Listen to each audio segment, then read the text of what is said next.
Χαίρετε. Χαίρετε. Είμαι ο Μπεκιάρης Σταμάτης με το φίλο μου και συνεργάτη τον κύριο Πόλο.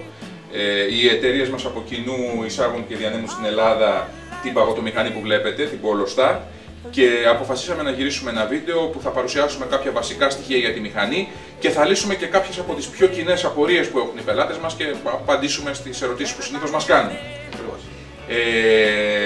Μπίλη, μια ερώτηση που ακούω πάρα πολύ συχνά από πελάτες σχετικά με την προέλευση της μηχανής. Θα μας πεις δύο λόγια? Βεβαίως.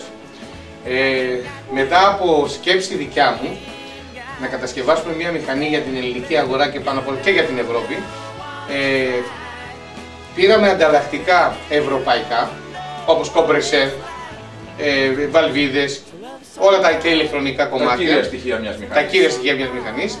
Και σκεφτήκαμε να πάμε να την κατασκευάσουμε, να την συναρμολογήσουμε στην Κίνα. Γιατί το κόστος είναι πάρα πολύ χαμηλό. Προκειμένου να έχουμε και μια πολύ καλή τιμή λιανική στην αγορά, έτσι. Ακριβώς. Και όλοι οι κατασκευαστές τώρα εκεί πάνε.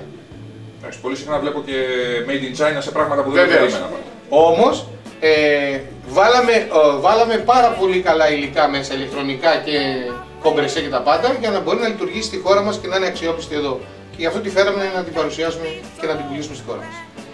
Πες μου κάτι, η συγκεκριμένη μηχανή καλύπτεται από εγγύηση και τι διάρκεια έχει αυτή? Βεβαίως. Μέσα στα 3 χρόνια που πουλάμε τη μηχανή στην Ελλάδα, καλύπτεται 3 χρόνια. Στα 3 χρόνια μέσα, η μηχανή καλύπτουμε με ένα σέρβις που γίνεται ετησίως και είναι στις τάξεις των 150 ευρώ. Αυτό δηλαδή είναι το κόστος του ετήσιου σέρβις που ζητάει η μηχανή, ας πούμε, μια φορά το χρόνο? Βεβαίως. Είναι αυτό για να μπορέσουμε να τα δώσουμε τα 3 χρόνια εγγύηση στον πελάτη, τα οποία καλύπτουμε και τα ανταλλακτικά της μηχανής. Δηλαδή κάποιος που αγοράζει τη μηχανή για τα 3 πρώτα χρόνια, εφόσον κάνει αυτό το σέρβις, δεν θα πληρώσει ούτε ανταλλακτικά, ούτε κάποιο άλλο κόστος. Μόνο αυτά τα 150 ευρώ που χρεώνουμε το σέρβις της εντός Αττικής, για να είναι καλυμμένο. Μόνο αυτά, και όπως είπατε, εντός Αττικής. Γιατί τα άλλα πρέπει να μας στείλει στην επαρχία ή να χρησιμοποιήσουμε συνεργαζόμενο ψυκτικό αν έχουμε εκεί συνεργάτη. Στην επαρχία. Μετά τα 3 χρόνια εξακολουθεί να καλύπτεται με σέρβις, φαντάζομαι, η μηχανή. Υπάρχουν οι τεχνικοί και από τις δύο εταιρείες.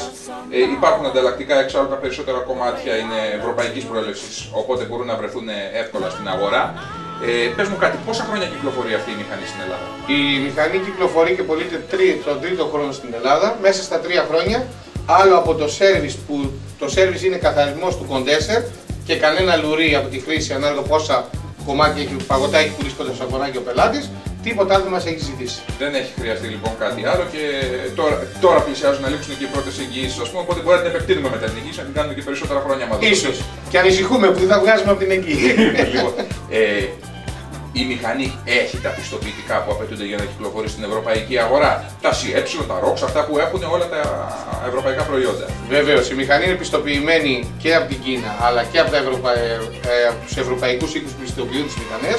Τα έχουμε και μάλιστα τα έχουμε και στο site του μέσα. Μπορεί δηλαδή να μπει κάποιος στο site μίας από οποιαδήποτε από τις δύο εταιρείες και να δει μέσα όλα τα πιστοποιητικά όπως είναι περασμένα μέσα.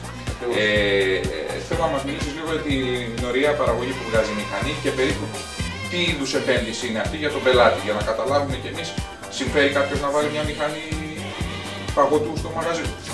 Αυτό που κάνουμε εμείς σαν εταιρεία, και αυτό είναι που θα έλεγα ότι μας βοηθάει πάρα πολύ στους πελάτες που θέλουν να αγοράσουν μια παγωτομηχανή, είναι ότι από τη στιγμή που θα έρθουν σε επαφή με τις εταιρείες μας, κοιτάμε ποιο είναι το πόστο τους. Να δουν εάν η μηχανή μπορεί να μπει στο κατάλληλο κόστος, να δουλέψει, για να μπορέσει ο πελάτης να κάνει μια σωστή αγορά.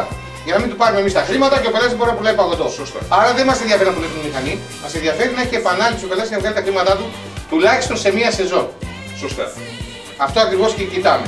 Το δεύτερο κομμάτι, μπορείτε να με βοηθήσετε όμως. Ωραία παραγωγή. Ωραία παραγωγή. Κόστος προϊόντος.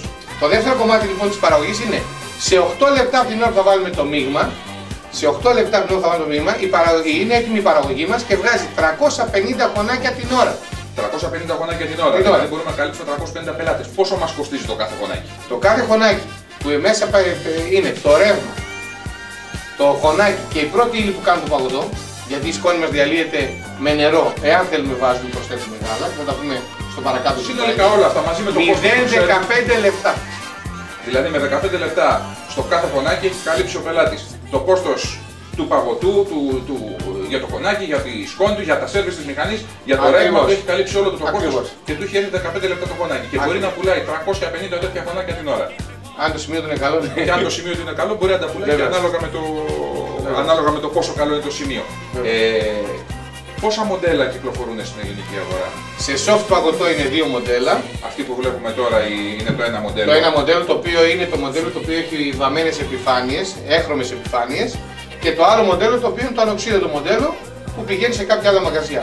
Αυτά έχουν κάποια διαφορά όσον αφορά τον τρόπο λειτουργίας στα τεχνικά μέρη? Είναι ίδια ακριβώς. Αυτές είναι οι soft μηχανές και σε hard μηχανές παγωτό. Έχουμε μία μηχανή σε σκληρό θα λέγαμε παγωτό, το οποίο είναι της χρήσης του παγωτού. Το οποίο μπαίνει μέσα σε μαγαζί που θέλουν να βγάλουν σε σκαφάκια παγωτό. Να παρουσιάσουμε θα το παρουσιάσουμε κάποια άλλη στιγμή. Όσον αφορά το soft παγωτό, υπάρχουν 2 μηχανές και ευελπιστούμε να λύσαμε πιο πολλές απορίες που έχει κάποιος βλέποντας τη μηχανή. Θα φτιάξουμε άλλα 2 βίντεο στα οποία θα παρουσιάσουμε πώς γίνεται η πρώτη χρήση της μηχανής, πώς τη θέτουμε σε λειτουργία, πώς φτιάχνουμε παγωτό και πόσο εύκολος είναι ο καθαρισμός της. Γιατί είναι βασικό σε μια μηχανή ο καθαρισμός να είναι εύκολος για να μην έχουμε στο μέλλον δυσκολίες.